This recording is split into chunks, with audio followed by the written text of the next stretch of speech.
Hello and selamat pagi Pak Russell Effandy from Jakarta. How are you, Pak? I'm good. Baik, Pak. Selamat pagi. What about you, Selamat Pak pagi. Pooba? I'm good, thank you. Thank you for joining us on this TATC technical interview series.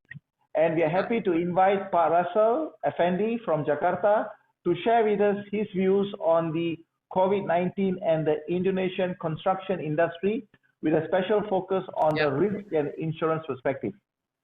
Pak Russell Effandy, for those who don't know, is a insurance veteran in Jakarta for many years, and he has worked in many organizations. Maybe Pak Russell can just say a few words.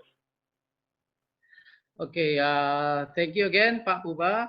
I'm now the CII ambassador for Indonesia. I started my work 1992 for local company, joint venture company, and also I work in Middle East like Hannover, Allianz, Zurich, and also the BII group.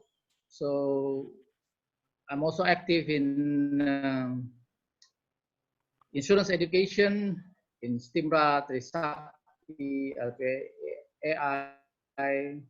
Hopefully this conversation will be beneficial to our industry. Okay, thank you. Yeah. So with the current situation with COVID-19 and the social restriction imposed in Jakarta or Indonesia, I want to ask you, what is the impact to the Indonesian construction industry and also the insurance part of it? Your views or comments, Pak Russell? Okay, so I will try to summarize the impact into two, which I call it micro impact and also macro impact, the other one.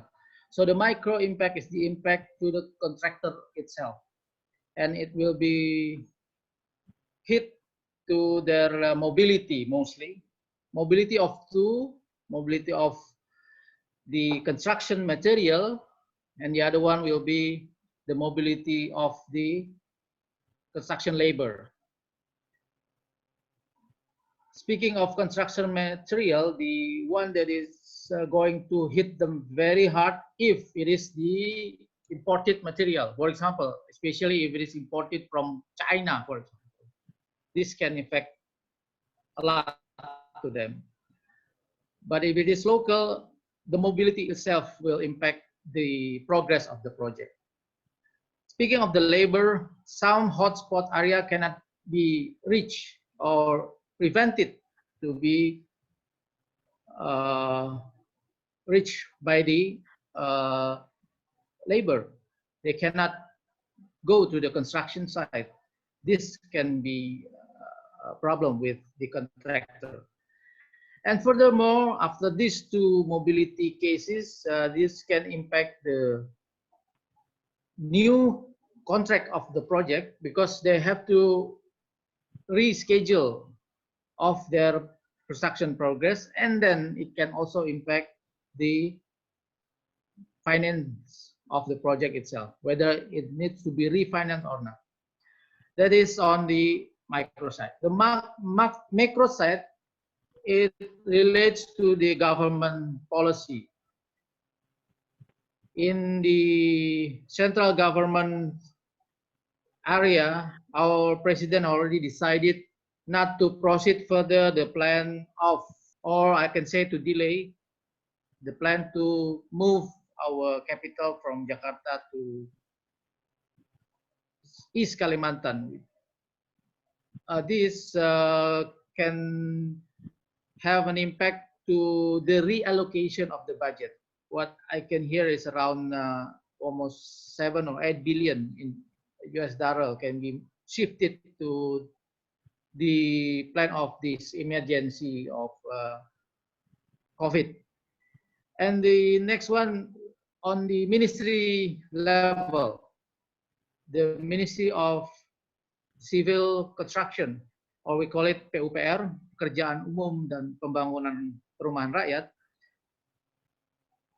they've already decided, the minister had already decided to delay the project of the sport event in Papua.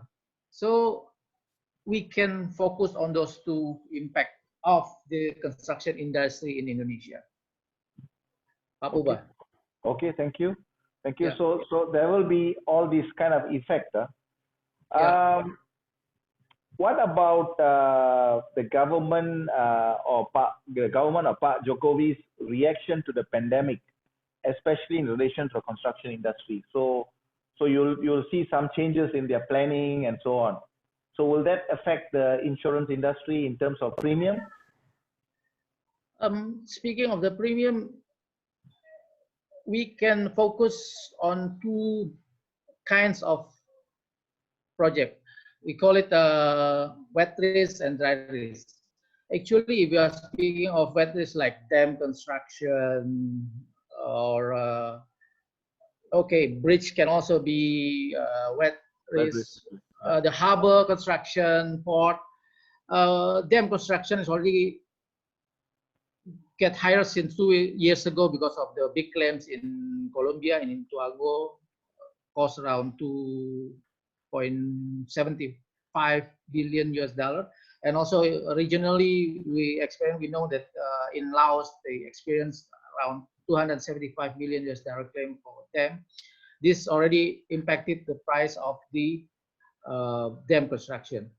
And this will furthermore, I think, impact after this COVID.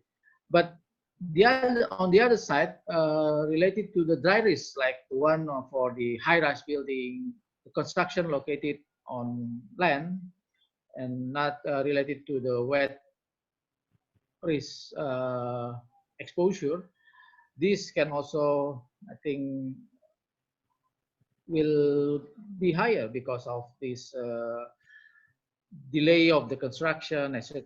We have to think of other consideration when it comes to set the price. Of course. Yeah. Okay, Pak. With all these comments on the projects and construction, do you have any questions to ask me in terms of the CR policy?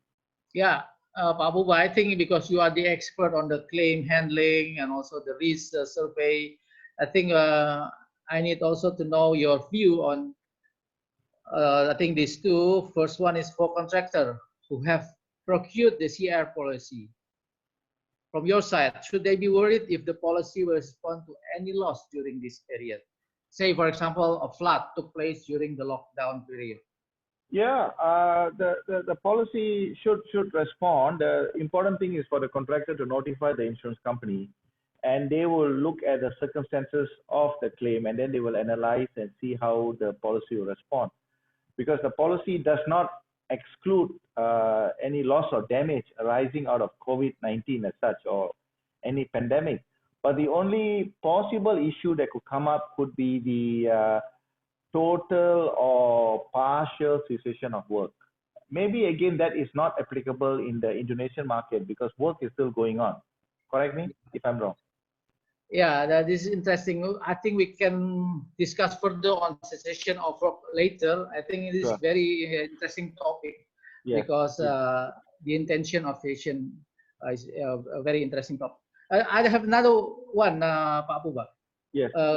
Other question: will there be a surge of engineering claims after the lockdown? Definitely. After the lockdown is lifted, especially like in Malaysia and Singapore, where there's a slowdown of project site work. When the contractor comes back to the site, they might discover some damages, maybe some flooding or some landslide or some collapse of scaffolding.